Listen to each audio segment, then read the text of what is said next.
ऐसी बोलती नहीं है बिल्कुल भी। तो वाह,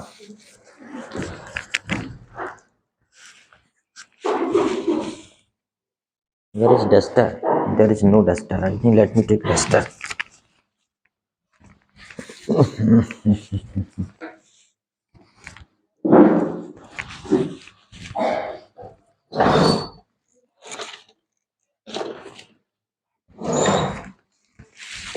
हमारी क्या है, हमारी हत्याक्षी मतलब हमारी बिटिया और श्रीमती के मार में कुछ नहीं बच पा रहा, सामान डस्टर भी नहीं बचता, सब वो गायब कर देती हैं यहाँ वहाँ।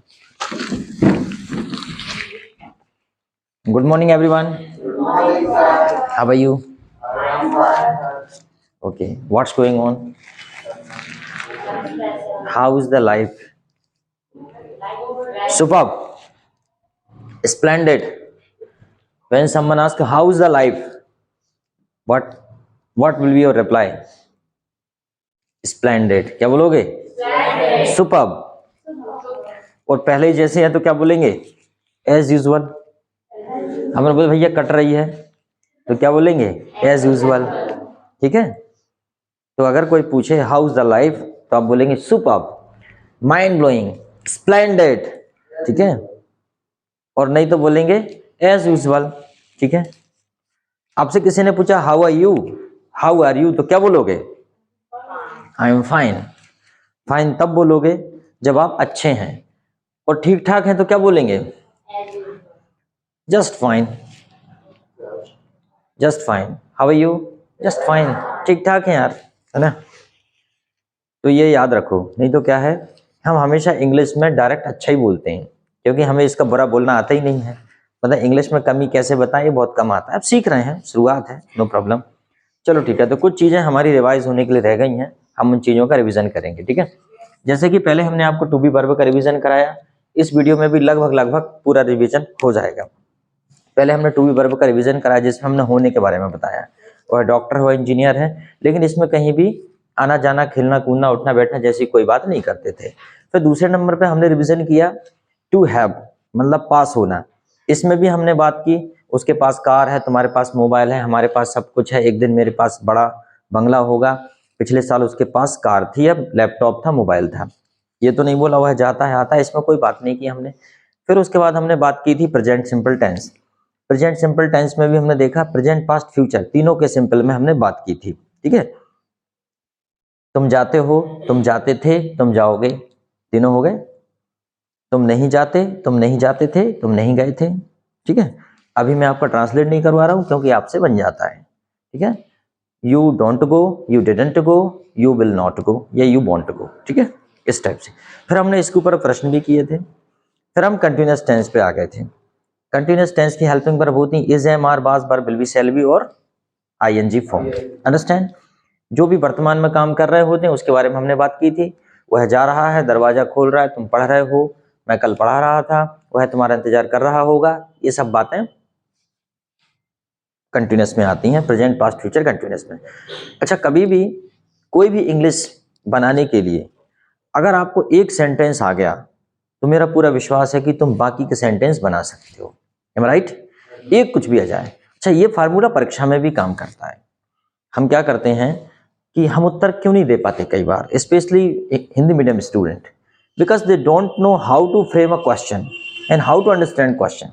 अगर प्रश्न समझ में आ जाए तो आसानी से उत्तर दिया जा सकता है। यहाँ तक कि अगर हु पूछ लिया जाए और हाउ पूछ लिया जाए तो बच्चे यहाँ भी कंफ्यूज हो जाते हैं, हु और हाउ में क्या डिफरेंस है। जैसे कि कहीं क्वेश्चन पूछा गया है हु, ठीक है, तो ये मान के चलो कि कौन है वो, लेकिन बच्चे वहां भी गलती कर देते हैं। तो ये थोड़ा सा समझना है। वो 1 से लगा के 25 तक वो लिस्ट दी है चार्ट में, वो पूरा याद कर लो आप, वो सारे क्वेश्चन वर्ड हैं। ठीक है, इससे ये है कि अगर आपसे कोई क्वेश्चन करेगा तो फटाक से आपका दिमाग चलेगा कि क्या जवाब देना। जैसे किसी ने पूछा हु आर यू, ठीक है, I am student, how are you, I am fine, where are you, I am in the coaching. ठीक है, what do you want, I want to learn English, any problem. इस प्रकार से, ठीक है, when do you attend coaching, I attend coaching 7 o'clock in the morning, any problem. When, where do you learn, in unique spoken English system, ठीक है। Unique study and knowledge is a platform of learning, ठीक है। तो जब कभी भी आप WH word या क्वेश्चन आपके सामने आता है तो उसके WH वर्ड से आइडेंटिफाई करेंगे जिसमें क्या कहना है, ठीक है, वो उसमें ही पता चल जाता है। तो ये चीज ध्यान रखो आप। दूसरी बात यह है, फिर हमने इसके बाद आपको बताया था परफेक्ट, कंटिन्यूस के बाद, ठीक है। परफेक्ट में क्या करते हैं कि जो भी काम हो चुका है, यहाँ पे दो कंफ्यूजन होते हैं बहुत बड़े कि चुका है करें या लिया है करें। तो यहाँ पे आप सेंटेंस के शब्दों पे मत जाइए, सेंटेंस के भाव पे जाइए। अगर मैं कहता हूँ मैंने खाना खा लिया है या मैं खाना खा चुका हूँ, आपके हिसाब से एक ही बात है या अलग अलग बात है? मैंने खाना खा लिया है या मैं खाना खा चुका हूँ, एक ही बात है, अलग अलग बात है? बताओ। एक ही बात है। बस ऐसे इंग्लिश में कंफ्यूजन कई जगह आते हैं। हम हिंदी में उसे 2-3 प्रकार से बोलते हैं, लेकिन इंग्लिश में उसका एक वाक्य बनता है। तो यहाँ पे क्या बोलेंगे, आई हैव ईटन फूड या आई हैव टेकन फूड, या डिनर लंच में उसे डिवाइड बताना है तो बताओ I have taken dinner, I have taken breakfast, ठीक है। या ये भी बोल सकते I have had my dinner, I have had my breakfast. तो ये हेड के चक्करों में ये मत सोचना कि हैव और सर ने हेड क्या लगा दी, ऐसी कोई व्यवस्था नहीं है। अरे टेकन की जगह हेड लगा देते हैं, क्योंकि कई बार ऐसा रहता है ना, I have my lunch, I am having my lunch, actually taking ना लगा के हैविंग लगा देती है। टेकिंग में थोड़ा बच्चों टाइप लगता है, हैविंग में थोड़ा ठीक लगता है। और हेड क्या हो जाता है, हैव का थर्ड फॉर्म। तो यहां पे मैंने टेकन का क्या लगा दिया, हेड। अब देखो मैं यहाँ पे टेक का टेकन लगाता, I have taken my lunch, ठीक है, I have taken my lunch लगाता, तो यहाँ मैंने क्या कर दिया, I have had my lunch. Have का थर्ड ही फॉर्म तो है, हैव भी तो लेना होता है ना एक बात, ठीक है, डोंट वरी।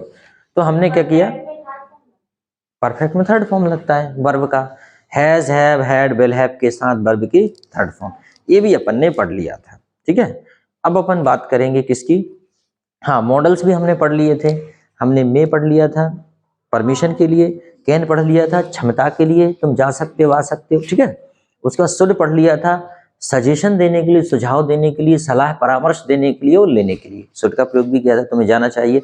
मस्ट का प्रयोग किया था हमने कब, कि मस्ट का मतलब होता है जरूर जाना चाहिए, जरूर कोई भी काम, कंपल्सन बताने के लिए मस्ट का प्रयोग करते हैं, ये भी हमने आपको बता दिया। फिर हमने आपको बताया था कुड का प्रयोग करते हैं कहाँ पे, जहाँ पे रिग्रेशन व्यक्त किया जाता है, जहाँ पे खेद प्रकट किया जाता है। जैसे मैं नहीं जा सका, मैं नहीं आ सका, तो वहां पे कुड का प्रयोग करते हैं। अच्छा, उसके बाद फिर हमने आपको बताया था कुड में दूसरा प्रयोग की रिक्वेस्ट के लिए भी कुड का प्रयोग करते हैं। क्या आप मेरी मदद कर सकते हैं, क्या आप दरवाजा खोल सकते हैं, क्या आप, ठीक है, मुझे एड्रेस बता सकते हैं, तो वहां पे कुड का प्रयोग करेंगे। फिर हमने आपको बताया था वुड लाइक टू, पसंद करेगा, पसंद करेगी, पसंद करेंगे, ठीक है। अब आप चूंकि हिंदी मीडियम वाले, इसलिए हम जोड़ जोड़ के सीखते हैं थोड़ा थोड़ा, ठीक है। बाकी अगर सोचा जाए कि आपको फलों के नाम, सब्जियों के नाम, ठीक है, मशीनों के नाम, ये सब इंग्लिश में पहले ही से आते हैं। इंग्लिश आजकल आपको समझ में बहुत आती है, थोड़ी सी बोलने में दिक्कत है। कारण क्यों, क्योंकि इंग्लिश हमारे वातावरण में घुल गई है इतनी ज्यादा, हर जगह से आप इंग्लिश सुनने में आ रही है आपको, कि सुनने में आपको कोई प्रॉब्लम नहीं है। बस प्रॉब्लम बची है तो थोड़ी सी सिर्फ स्पीकिंग में। अगर कोई आपके सामने कंटिन्यू इंग्लिश में स्पीच दे तो आप उसे समझ लेते हो, पूरा भले ही नहीं समझ पाओगे पर उसका लगभग सार समझ जाओगे कि बंदा क्या कहना चाह रहा है, ठीक है। तो यहाँ पे हमने आपको वुड लाइक टू बताया कि आप जाना पसंद करेंगे, आना पसंद करेंगे, तो यहाँ पे वुड का प्रयोग करेंगे, ठीक है। फिर उसके बाद अब हम आपको इसके आगे बता रहे हैं कि किस प्रकार से और कर सकते हो आप। जैसे कि हमने आपको बताया था कि लेट का प्रयोग वहां करते हैं जहां पे परमिशन ली जाती है, लेट या परमिट या अलाउ, लेट, परमिट या अलाउ। मुझे जाने दो, क्या हो जाएगा, लेट मी गो, मुझे आने दो, मुझे खेलने दो, मुझे पढ़ने दो, मुझे बैठने दो, मुझे कोशिश करने दो, ठीक है, मुझे जाने दो, मुझे मर जाने दो, ठीक है, मुझे शादी कर लेने दो। मान लो कोई कहेगा कि लेट मी मैरी, तो तुम क्या बोलोगे, okay you go and die, ये बोलोगे कि ये बोलोगे यू गो एंड एंजॉय। अब जिसको पता नहीं है वो तो यही करेगा, गो एंड एंजॉय। पर जिनकी पहले हो गई वो बोलेगा यार थोड़ा और रुक जा, साल 2 साल, ठीक है। ठीक है, तो लेट मी गो, मुझे बोलने दो, मुझे कोशिश करने दो, मुझे बात करने दो, let me talk. Very good. अब जैसे मान लीजिए अपनी जगह उसे लगा दो, उसे जाने दो, तो फिर क्या बोलोगे? Let him go. उसे खेलने दो, उसे बोलने दो, उसे बैठ जाने दो, उसे मर जाने दो। ऐसा बोलना नहीं किसी को भी, बचाना ही है, लेकिन सेंटेंस है वो तो। लेट हिम डाई, उसे बात करने दो, लेट हिम टॉक, उसे करने दो जो वो कर रहा है, let him do what he wants to do. अपन बोलते हैं ना, उसे करने दो जो वो करना चाहता है, let him do what he wants to do, है ना। उन्हें आने दो, लेट उन्हें आने दो, लेट देम कम, उन्हें आने दो, ठीक है। हमें आने दो, लेट अस, हमें आने दो, हमें बैठने दो। मतलब बहुत सारे लोग हैं, पानी गिरने लगा, किसी की दुकान में चले गए आप, बाहर टीन शेड बना हुआ है, वो आने नहीं दे रहा था, आप कह रहे हैं प्लीज लेट अस कम, हमें आने दो, है ना। भाई थोड़ी देर ही तो खड़े रहेंगे, क्या तुम्हारी दुकान पे कब्जा थोड़ी ना कर रहे हैं, है ना। तो क्या बोलोगे? लेट अस कम। जब सबकी बात हो तो हमें बोलने दो, हमें शांति से रहने दो, let us live peacefully, late us live peacefully, हमें शांति से रहने दो, ठीक है। मुझे शांति के साथ रहने दो, लेट अस लिव विथ, शांति मत बना देना, let us live with peace, शांति किसी का नाम हो जाएगा, ठीक है, तो गड़बड़ हो जाएगी। Let us live with peace, मुझे शांति के साथ रहने दो, या let us live, let me live peacefully, मुझे रहने दो। समझ में आया? चलो ठीक है। अब लेटस के बाद हम करते हैं लेट्स। क्या करते हैं? लेट्स। आओ चलो, आओ चलो खेलते हैं। अच्छा, लेकिन एक बात ध्यान रखो, मैं थोड़ा सा बता रहा हूँ, जैसे ये बताया मैंने, ये आप खुद ही करना है। जैसे मैंने ये बताया कि लेट मी गो, लेकिन मैंने आपको परमिट और अलाउ तो नहीं बताया। थोड़ा सा इस पे चलते हैं। जैसे कि परमिट का भी वैसे यूज करना है, मुझे जाने दो, परमिट मी टू गो। क्या बोलेंगे? अभी बोल रहे थे लेट मी गो, अब क्या बोलेंगे? परमिट मी टू गो, ठीक है। मुझे जाने दो, अलाउ मी टू, समझ में आया? ठीक है। अब जैसे किसी ने ऐसा पूछ लिया, तुम मुझे खेलने नहीं देते, तो क्या बोलेंगे? You don't permit me to play, या you don't let me play, you don't allow me to play. क्या रहता है, अगर सब यहाँ समझाने लगे तो बहुत समय लग जाता है, इसलिए थोड़ी सी कोशिश रहे कि आप जो बाकी बचा उसे घर पे बनाया करें, है ना। उससे आपका भी प्रैक्टिस होता है, ठीक है, आपका भी हाथ साफ होता है, कुल मिला के आप बनाना सीख जाते हैं, ठीक है। तो अब आते हैं लेट्स पे। आओ चलो खेलते हैं, लेट्स प्ले। आओ चलो गप्पे मारते हैं, लेट्स गॉसिप। आओ चलो नाचते हैं, लेट्स डांस, है ना। जब किसी का बर्थडे हो रहा है तो आप बोलेंगे, क्या बोलेंगे? लेट्स डांस, ठीक है। आओ चलो कोशिश करते हैं, लेट्स ट्राई। जैसे मान लीजिए एक फिल्म देखी थी, एक बच्चे ने क्या किया, एक बीच में पेड़ गिर गया था और आगे रास्ता बंद था, रोड पे गिर गया पेड़, तो लोग बाहर से निकल के जा रहे हैं, कोई वापस जा रहा है, लेकिन एक छोटे से बच्चे ने जो स्कूल जा रहा था, उसने उस पेड़ में धक्का लगाना चालू किया। उसे देख के बहुत सारे लोग आ गए, क्योंकि पानी गिर रहा था, बहुत सारे लोग आ गए। और जो लोग पुलिस प्रशासन के लोग, नेता मंत्री गाड़ी में बैठे बैठे वेट कर रहे थे कि कब ये पेड़ हटे हम जाएं, लेकिन उस छोटे से बच्चे ने सबको एक बहुत बड़ी प्रेरणा दे दी कि संगठन में शक्ति है। वो अकेला बच्चा ही उसमें धक्का लगाने लगा, धीरे धीरे बहुत सारे लोग आ गए और एक बड़े से पेड़ को, जो मशीन से भी हटता, उस पेड़ को उठा के रोड के साइड में कर दिया। तो क्या है? आओ चलो कोशिश करते हैं, तो क्या बोलेंगे? ट्राई। आओ चलो सीखते हैं, आओ चलो कूदते हैं, लेट्स जंप, मतलब नदी नदी में कूदना, वैसा आओ चलो नदी में कूदते हैं। तैरना है तभी कूदना है ना। बाकी जहाँ उथला पानी है, जहाँ पे ज्यादा गहरा नहीं है, वहां तो आप कूद सकते हो, ठीक है। आओ चलो इंग्लिश में बात करते हैं, आओ चलो चाय पीते हैं, लेट्स टेक टी, ठीक है। अब उसके बाद मैंने आपको बताया था एक और, देयर। देयर का प्रयोग वहां पे करते हैं जहां पर सब्जेक्ट नहीं होता। कहां पे करते हैं? जहां पे सब्जेक्ट नहीं होता। अच्छा एक बार बताइए, जो मैंने उस दिन का वीडियो अपलोड किया था, आप में से कोई देखता है क्या वीडियो? किसी ने देखा था? ये जुड़ी ही नहीं है। तुमने देखा था? किसी ने नहीं देखा। आश्चर्य की बात यह है, मत देखो, जरूरी नहीं है। देखो तब देखो जब आपको यहाँ ना पढ़ाया जा रहा हो, पर देख सकते हो, यूट्यूब पर डाल, अगर टाइम है। मेरे हिसाब से टाइम तो नहीं रहता होगा आपको किसी को भी, इतना टाइम तो किसी को नहीं रहता होगा कि यूट्यूब घर जाके चला लो। ऑफलाइन क्लास अटेंड कर ली, वही बड़ी बात है। क्योंकि जब मुझे खुद समय नहीं है तो तुम्हें कहाँ से समय रहेगा? क्योंकि मैं भी स्कूल जाता हूँ और आप भी स्कूल जाते हो, अंडरस्टैंड। बस मैं टीचिंग के लिए जाता हूँ, है ना, और आप रीडिंग के लिए जाते हो, स्टडी के लिए जाते हो। There is a difference, but the time is spend is equally. जो टाइम स्पेंड किया जाता है वो बराबर है, आपका और मेरा टाइम बराबर है। इसलिए मैं आपको फोर्सफुली नहीं बोलूँगा कि आप देखें, पर यह है कि अगर कोई डाउट रह जाता है कि यार ये चीज़ समझ में नहीं आई, तो आप देख सकते हैं दोबारा, ठीक है। देयर। अच्छा लोग एक चीज़ और देखिए, चैनल पे कहते हैं कि हमारे चैनल को सब्सक्राइब कीजिए, लाइक कीजिए, शेयर कीजिए। मुझे लगता है कि अगर मान लीजिए आदमी को भूख लगी हो तो वो खाना खाता है, और अगर आदमी को भूख ना लगी हो तो कितने ही रिक्वेस्ट कर लीजिए कि साहब रसगुल्ले खा लीजिए, है ना, अच्छी वाली मिठाई खा लीजिए, कुछ खा लीजिए, शायद आदमी नहीं खाएगा। तो it is the matter of need. Okay, when you are needy for something you definitely search that thing. अपने काम की चीज़ें आदमी ढूंढ लेता है, ठीक है, और जो अपने काम की चीज़ें नहीं होती उसको आदमी नहीं ढूंढता।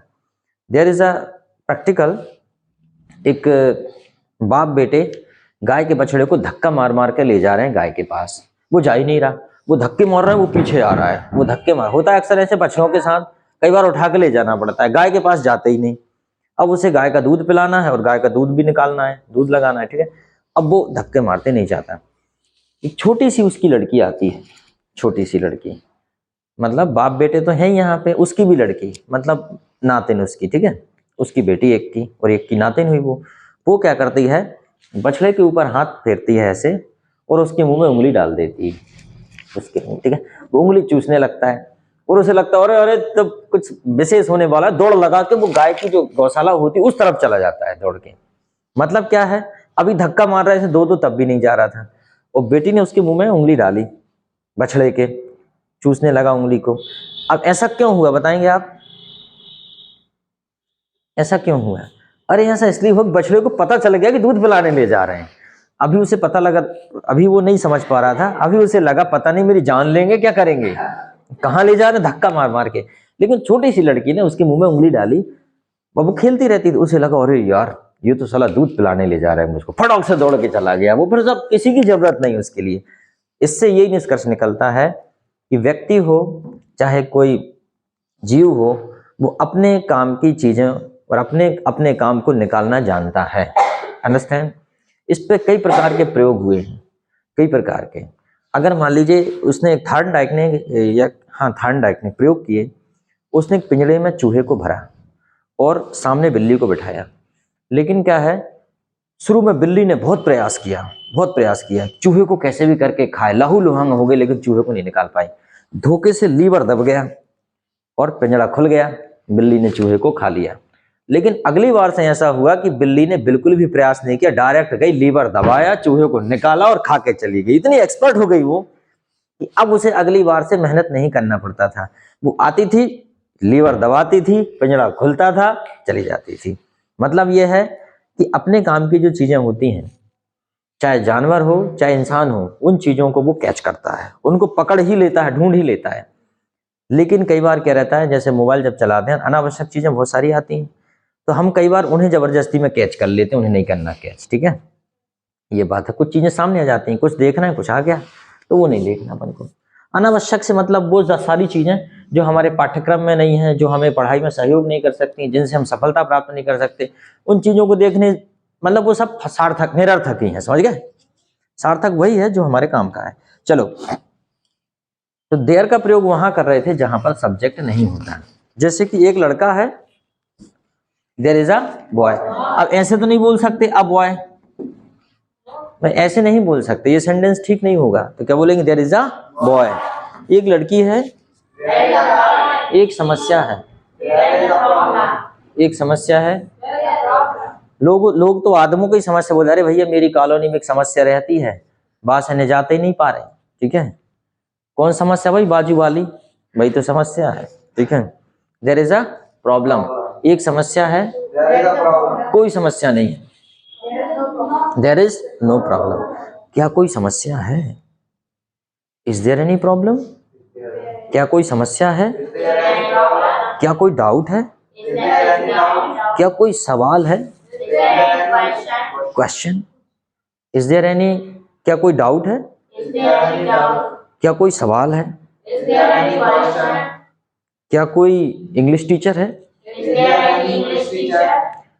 क्या कोई लड़का है?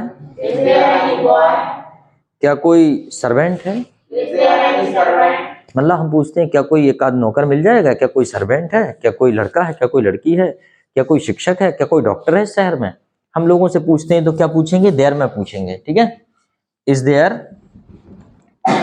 एनी डॉक्टर, कुछ भी पूछ सकते हो आप, जो पूछना। इज देयर एनी हॉस्पिटल, भैया कोई अच्छा सा अस्पताल है शहर में? Is there any good hospital. तो समझ में आया देयर का प्रयोग? ठीक है, ये हम पहले पढ़ चुके हैं, आपका रह गया था इसलिए। अब हम बात करते हैं इट का। इट का अक्सर प्रयोग हम नॉन लिविंग बींग्स के लिए करते हैं, निर्जीव के लिए इट का प्रयोग करते हैं। उसके साथ ही सर्दी, गर्मी, बारिश, सर्दी, गर्मी, बारिश, दिन, दिनांक, समय, दिन, दिनांक, समय, त्योहार, इन सब के आगे हम क्या प्रयोग करते हैं? इनके सबके साथ इट का प्रयोग करते हैं। जैसे एक बार देख लेते हैं, आज ठंड है, इट इज कोल्ड टुडे, और कल थी तो बास, और कल होगी तो विल बी। Any problem? अब तो कोई डाउट नहीं है, टेंस में तो कोई दिक्कत नहीं है। हम प्रेजेंट पढ़ लेते हैं, बाकी पास्ट फ्यूचर पढ़ने की जिम्मेदारी आपकी है। ठीक है, आज ठंड है, इट इज कोल्ड। आज गर्मी है, इट इज हॉट। अच्छा,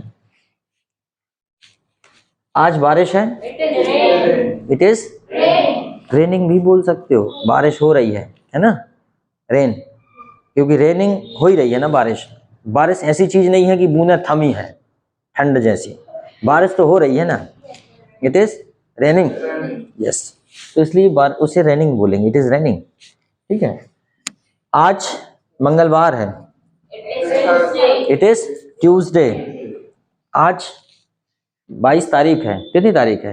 22, 23, इट इज 22, इट इज 22। आपने किसी ने पूछा what is the date today, तो क्या बोलेंगे? It is 22 November, November, it is 22 November. Okay, अभी 8 बजा है, अभी 8 बजा नहीं है चलो, अभी 7:45 बजा है। मेरी घड़ी थोड़ी आगे पीछे चलती थी, एक बता नहीं सकते कितना बजा होगा। चलो ठीक है, अभी 7:30 बजा है, तो क्या बोलेंगे? इट इज 7:30 या 7:30। 7:30 बोल दो सीधा सीधा, इट इज 7:30। किसी ने पूछा व्हाट इज द टाइम, तो क्या बोलेंगे? इट इज 7:30 ठीक है, अभी कौन सा त्योहार निकला है रिसेंटली? बड़ा त्योहार दिवाली, दिवाली निकली है, तो क्या बोलेंगे? अभी जो त्योहार निकला है वो क्या था? It was Diwali. क्या था? It was Diwali. और अब जो आएगा वो क्या आएगा? It will be the coming festival. What will be coming festival? It will be Holi बड़ा त्योहार तो होली ही आएगा, है ना। बाकी छोटे मोटे तो लगे रहते हैं, रोजा ही है वो तो, कुछ ना कुछ, है ना, पर बड़े त्योहार गिनती के ही है ना। It will be Holi. Any doubt? अब कोई डाउट नहीं होगा आपको इट में, ठीक है। चलो, अब उसके बाद हम बात करते हैं, हमने बताया था आपको कि जब कभी भी आपको वर्ब एम्फेसाइज करना हो, मतलब क्रिया पर बल देना हो,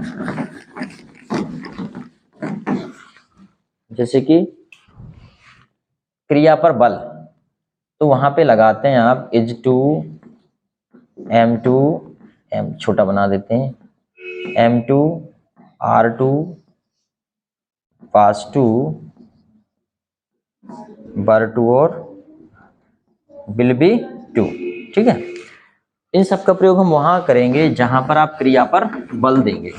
क्रिया पर बल देने से क्या तात्पर्य है आपका, जहां पर हिंदी में लिख दे रहे हैं क्रिया पर बल, एम्फेसिस द वर्ब। क्रिया पर बल, क्रिया पर बल मतलब जो काम कर रहे हो वो क्रिया कहलाएगा। जो काम है आपका उस पे बल देना, उस पे बल देना मतलब उसे बड़े दमदारी के साथ कहना। जैसे अगर आप कहते हैं कि मैं जाता हूं, तो ये कॉमन बात हुई, आपको जाना है, आपने कहा कि मैं जाता हूं, तो जाते हैं इससे किसी को कोई लेना देना नहीं है। लेकिन अगर आपने कहा मुझे जाना है, तो इसका मतलब यह है कि आप बहुत ज्यादा कॉन्फिडेंट है, बहुत ज्यादा श्योर है, मतलब आप बहुत ज्यादा डिजायरस हैं उस काम को करने के लिए, मुझे करना है। ठीक है। कई बार दो प्रकार के लक्ष्य होते हैं, एक होता है कि जो बन जाए, ठीक है, एक वो होता है कि नहीं मुझे ऐसा करना है। ठीक है। लेकिन ये जो लक्ष्य अंदर से निर्धारित होना चाहिए, ना कि ऊपर से। कि बातों में आप बड़े अच्छे से दमदारी के साथ बोल सकते हो, अंदर भी होनी चाहिए उतनी ही दमदारी, नहीं तो बोलो ही मत। ठीक है। और मैं तो कहता हूं कि लक्ष्य जो है किसी को बताना नहीं चाहिए, सिर्फ और सिर्फ बताओ अपने शिक्षकों को बताना चाहिए, और बस किसी को घर वालों को बता दो, पर भी किसी को बताना नहीं चाहिए। क्या रहता है, जब आप बता देते हैं तो स्पेशली अपने वाले लोग एक माइंड सेट कर लेते हैं कि आप ऐसा करेंगे, और बाद में वैसा नहीं होता तो फिर वो पूछते हैं कि आप ये करना चाह रहे थे, फिर हमें कुछ नया बताना पड़ता है। ठीक है। तो as far as your target is concern, your aim is concern, you should not share with anybody else. When someone asks you why are you studying, you just reply I am studying for being for a good human being. मैं एक अच्छा इंसान बनने के लिए पढ़ रहा हूँ। I am studying for, वो वास्तव में शिक्षा का उद्देश्य भी यही है। शिक्षा का उद्देश्य नौकर बनाना नहीं है किसी को। शिक्षा का उद्देश्य है कि अपना एक अच्छे इंसान बने और अपनी जीविका पार्जन कर पाए। जीविका को जो पार्जन है वो कर पाए आप, मतलब कुछ भी आप अपने पैसे कमाए जिससे आप अपना जीवन अच्छे से चला सकें। पर अच्छे से इन द सेंस उसमें कोई लिमिट नहीं है कि 5,000 में चलेगा, 20,000 में चलेगा, 1,00,000 में, वो आपकी क्षमता अनुसार। But along with this everyone should be a good human being. ये शिक्षा का उद्देश्य होना चाहिए, और यही उद्देश्य भी है। अब हम उसे किस तरीके से लेते हैं, तो जब कभी भी क्रिया पर बल देते हैं, जैसे आप कहते हो मुझे डॉक्टर बनना है, मुझे इंजीनियर बनना है, मुझे IAS बनना है, मुझे IPS बनना है, या मुझे शादी अटेंड करना है, मुझे देश के लिए कुछ करना है, मुझे देश के लिए मर मिटना है, तो ऐसी सिचुएशन में आप is to am to are to का प्रयोग करेंगे। जैसे कि बड़ा सिंपल है, मुझे जाना है, I am to go, उसे जाना है, is to go, तुमको खाना पकाना है। मान लो हमने कहा आज तुम्ही को खाना पकाना है, you are to cook food today. उसे सीखना था, ही वॉज टू लर्न, उसे सीखना था। मान लो कोई व्यक्ति नहीं सीख पाया, लेकिन आप कह रहे हैं उसे सीखना था, है ना, उसने गलती कर दी, उसने नहीं सीखा, ही वॉज टू लर्न। आपको रुकना था, यू वर टू स्टे, आपको रुकना था। ठीक है। आपको कोशिश करना था, यू वर टू ट्राई। आपको आना होगा, ऊपर लिख दे रहे हैं, you will be to. Any problem? कुछ भी नहीं है, बस क्रिया पर बल देने के लिए आपने is to am to are to verb to will be to का प्रयोग कर लिया। तो ये ध्यान रखो, जब कभी भी आप क्रिया पर बल देंगे तो ये प्रयोग करेंगे। अगला होता है yes, I have to go. देखिए बोलते हैं आई हैव टू गो में थोड़ा सा अंतर है, मैं वही उसी पे आ रहा था, हैज टू, हैव टू, ठीक है ना, हैड टू और विल हैव टू। इसका प्रयोग कहाँ करते हैं आप? इसका प्रयोग करते हैं आप कंपल्सन। इसका प्रयोग करते हैं आप कंपल्सन बताने के लिए, कंपल्सन एक्सप्रेस करने के लिए। What you mean compulsion? Compulsion से क्या समझते हो आप? मजबूरी। कंपल्सन को क्या बोलते हैं? मजबूरी। तो ये जब मजबूरी व्यक्त की जाती है तब इसका प्रयोग किया जाता है सही तरीके से। बाकी आप अब करना है तो कर लो। सही अगर देखा जाए तो मैंने इसलिए अलग अलग उसे बता दिया कि is to am to are to का प्रयोग वहां होता है जहां पर क्रिया पर बल दिया जाता है, और हैज टू हैव टू का प्रयोग वहां होता है जहां पे मजबूरी व्यक्त की जाती है। ये अलग बात है कि हमने is to am to are to को छोड़ ही दिया और हम इसी से दोनों काम कर लेते हैं, समझ गए? ये अलग बात है कि हम इसी से दोनों काम कर लेते हैं। इससे हम ये सेंटेंस ही बना लेते हैं कि मुझे जाना है, I have to go, I have to go, और मुझे जाना पड़ता है, आई हैव टू गो। मतलब यही एक बात है कि जब भी हम इनसे सेंटेंस बनाते हैं, ठीक है, हैव टू से, तो हम क्या करते हैं, मुझे जाना पड़ता है उसमें भी यही बना लेते हैं, और मुझे जाना है इसमें भी यही बना लेते हैं। बस कायदे से अगर देखा जाए, उसे जाना है, he has to go, has आएगा ना, ही हैज टू गो।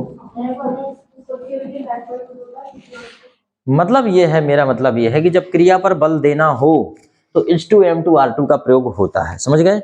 और जब मजबूरी व्यक्त करना हो तो has to, have to, will have to का प्रयोग होता है।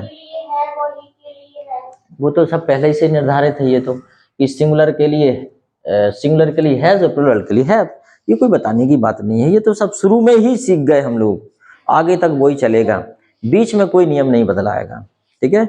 आई यू बी दे के साथ क्या आता है, हैव, और he see it as an any name के लिए क्या आता है, हैज। वो जितने भी सब्जेक्ट होते हैं प्लूरल, आई यू बी दे, ठीक है, इनके साथ क्या आता है, have. He see it any name, इनके साथ क्या आता है, हैज। ये हर जगह चलता है ना, हर जगह चलता है। हर जगह आप डिफरेंस करते हैं कि नहीं? अपन बोलते हैं कि मैं जाता हूँ, आई गो, राम जाता है, राम गोज, वहां भी तो आप करते हो। तो ध्यान रखना पड़ता है इस चीज का, समझ में आया? तो जब कभी भी, अब अलग बात है कि आप इसी को दोनों में प्रयोग कर लो। मैं जाता हूं, मुझे जाना है, आई एम टू गो, तो मुझे जाना पड़ता है, परंतु मुझे जाना है में आई हैव टू गो भी बना सकते हैं, गलत नहीं करेगा सामने वाला। पर अगर चाहो तो एग्जैक्ट तो यही है, पर बना सकते हैं, मतलब गलत नहीं होता। इसलिए क्या करते हैं कोचिंग वाले, काम नहीं बढ़ाते जबरदस्ती का, इसे वो पढ़ाते ही नहीं है।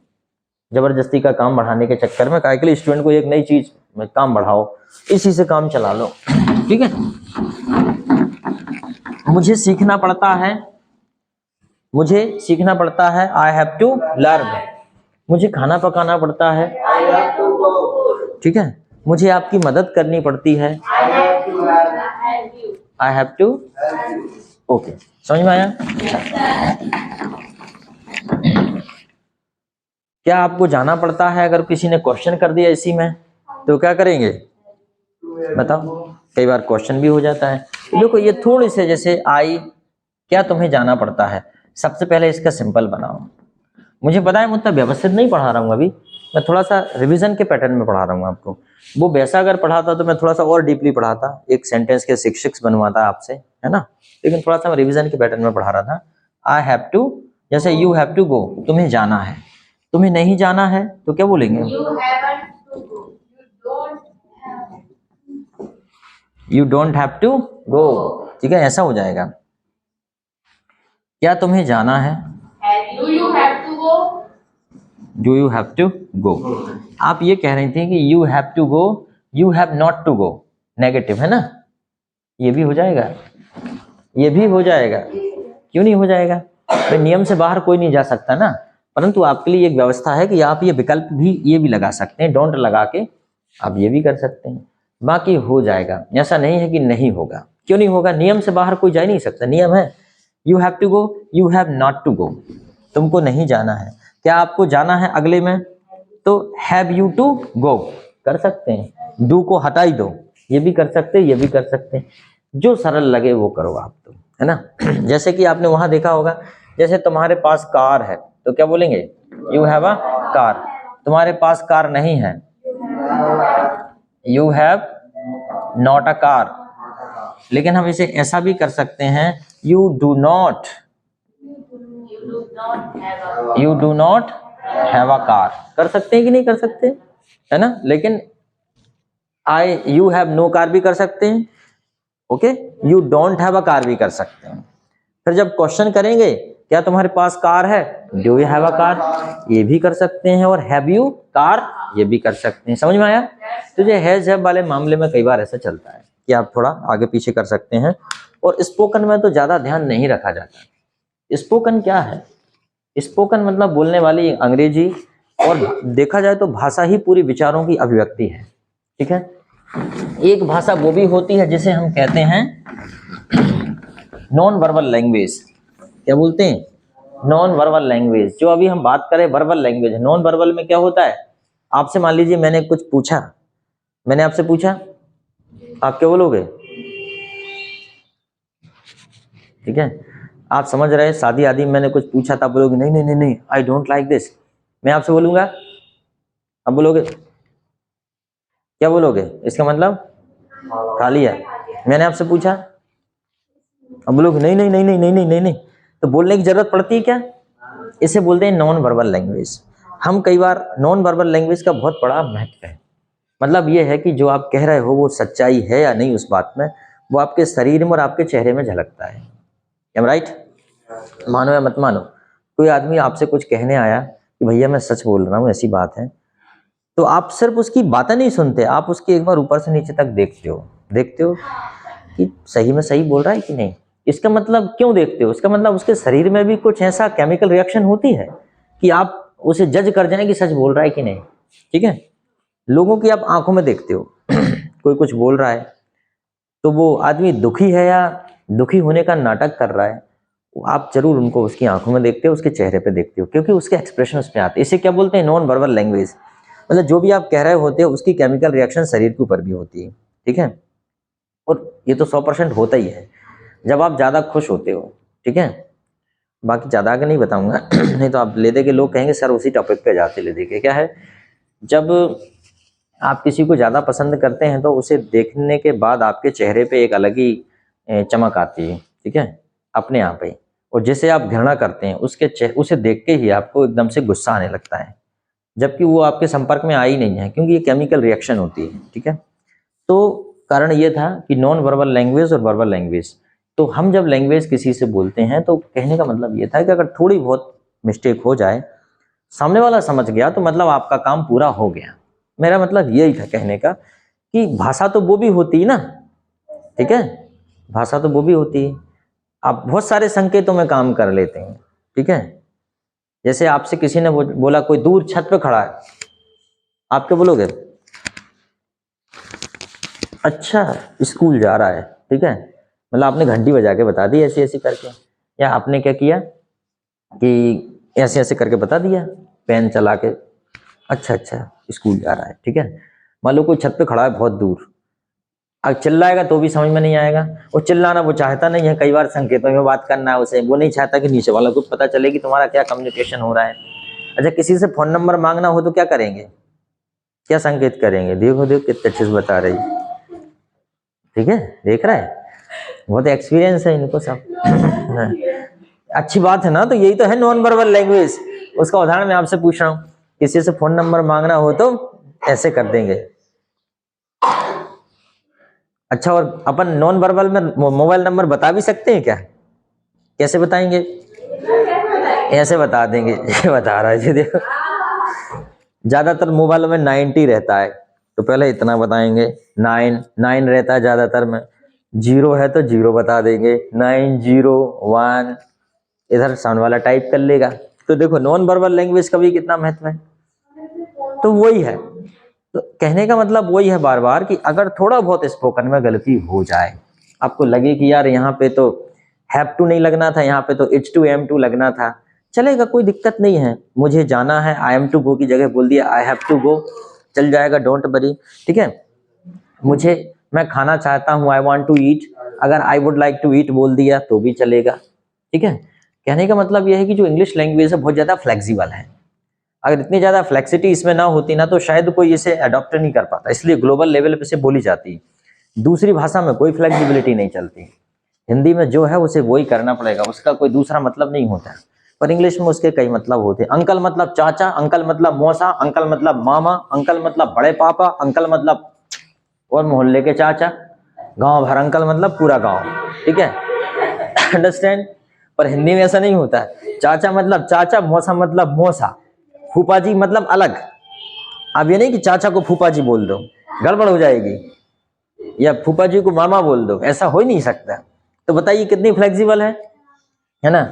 पता चला कि सब सिस्टर इन लॉ, उसमें सारी की सारी सिस्टर इन लॉ। इधर तो भाभी, ननद, जिठानी, देवरानी, कितने सारे रहते हैं, साली, है ना। जबकि इंग्लिश तो एक ही कहती, सिस्टर इन लॉ, बस। फादर इन लॉ, है ना, ब्रदर इन लॉ। अच्छा, वहां पे होता है कजिन, वहां पे क्या होता है, कजिन। यहाँ पे होता है ममेरा, फुफेरा, मौसेरा, ठीक है ना चचेरा, कितने सारे होते हैं, ठीक है। तो बताइए है कि नहीं फ्लेक्सिबिलिटी, मतलब एक ही में काम हो जाता है। हालांकि हमें अपनी भाषा पे गर्व है कि हमारी भाषा बहुत ज्यादा विस्तृत है। अच्छा, एक और चीज है, अंग्रेजी में एक और बड़ी विडंबना है। इंग्लिश सीखना है तो आपको प्रोनाउंसिएशन भी आना चाहिए, क्योंकि उसमें प्रोनाउंसिएशन बहुत है। इंग्लिश में 26 लेटर होते हैं, लेकिन उच्चारण कितने होते हैं, 44। जबकि हिंदी में कितने अक्षर होते हैं, 52 होते हैं। और उसके बाद उसकी मात्राएं भी बहुत सारी होती हैं, ठीक है।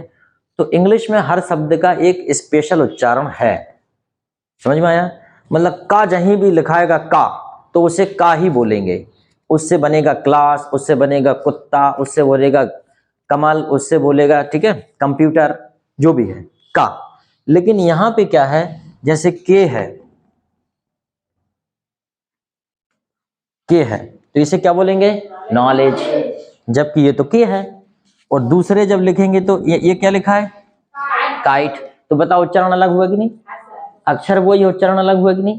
ये इंग्लिश की विडंबना है। हिंदी में ऐसा नहीं होता कि एक बार आपको याद रखना पड़े कि यार कुत्ता बोलना है, दूसरी जगह उसे तुत्ता बोलना है, ऐसा कुछ भी नहीं है। उससे का मतलब का, ठीक है। अच्छा, यहाँ पे क्या होगा, तुम देखो, कंप्यूटर। अब आप सोच रहे हो कि जेबी का, है ना, जेबी का काइट और जेबी का हो गया, ये क्या है, कंप्यूटर ठीक है ना। अच्छा, उसके बाद आप देखेंगे ये हो गया कंप्यूटर, और ये क्या हो जाएगा, सिटी। अब बोलोगे पागल मागल हो गए क्या, अब यही दिमाग में आएगा कि इंग्लिश वाले पागल वागल हो गए क्या। भाई आप सीख रहे हो, बहुत दिन से पढ़ रहे हो, तो आपको दिक्कत है। हाँ, बहुत सारे वर्ड हैं। हम क्या बोल रहे हैं, उच्चारण कितने होते हैं, 40 उच्चारण होते हैं। मतलब उन्हीं अक्षरों में और जोड़ दो तो कितने हो जाएंगे, 44। उच्चारण कितने होते हैं, 44। समझ गए आप, ऐसे तो हो जाते हैं 44। ये देखो, के को क्या पढ़ेंगे, नॉलेज, यहाँ साइलेंट कर देंगे, पढ़ेंगे ही नहीं उसे, यहाँ से पढ़ेंगे नॉलेज से, ये साइलेंट हो गया। अब यहाँ से यहाँ पे क्या हो जाएगा, काइट। ये क्या हो जाएगा, कंप्यूटर। मतलब सी को यहाँ क्या पढ़ा जा रहा है, का, और यहाँ सी को क्या पढ़ा जा रहा है, सा। यही तो अंतर है। ऐसे ही मिला के बहुत सारे हो जाते हैं। अब जैसे कि मान लीजिए एक और देखते हैं हम लोग, ये क्या लिखा है, मोशन। अच्छा, ये क्या लिखा है, टन लिखा है। अब देखो, ये लिखा है टन, और ये क्या लिखा है, सन, है ना। यहां से देखा जाए तो सेकंड लेवल। तो अब देखिएगा मोशन, तो टी को यहाँ पे क्या पढ़, यहाँ पढ़ रहे हैं अपन टी, यहाँ क्या पढ़ रहे हैं टा, और यहाँ क्या पढ़ रहे हैं सा। तो ऐसे मिला लो उच्चारण, तो वो कितने निकलेंगे, 44। तो अब एक और विडंबना है कि इंग्लिश पढ़ना भी आना चाहिए, नहीं तो पता चले इसे क्या है, मोटन, मोटियन, और इसे कुछ और पढ़ दिया है आपने। अब ये तो टन है, तो ये तो शायद गलती नहीं करोगे आप, ठीक है। ऐसी बहुत सी दिक्कत। अब जैसे मान लो नेशनल की स्पेलिंग है, ठीक है, इन्होंने कहा साइकोलॉजी, वो तुम्हें तो खैर पी साइलेंट कर देते हैं, पी साइलेंट करते हैं उसमें, है ना। तो ऐसे वर्ड होते हैं। तो इसलिए इंग्लिश में ये भी समस्या है आपको कि आपको पढ़ना भी आना चाहिए, बट डोंट वरी, इसलिए इंग्लिश में फ्लेक्सिबिलिटी रखी गई है कि थोड़ा बहुत चलता है 19-20 यहाँ वहाँ का, ठीक है। अब थोड़ा सा इसको बंद कर दें, बिना ही उसके समझाएंगे, बहुत ज़्यादा वीडियो बन जाती है।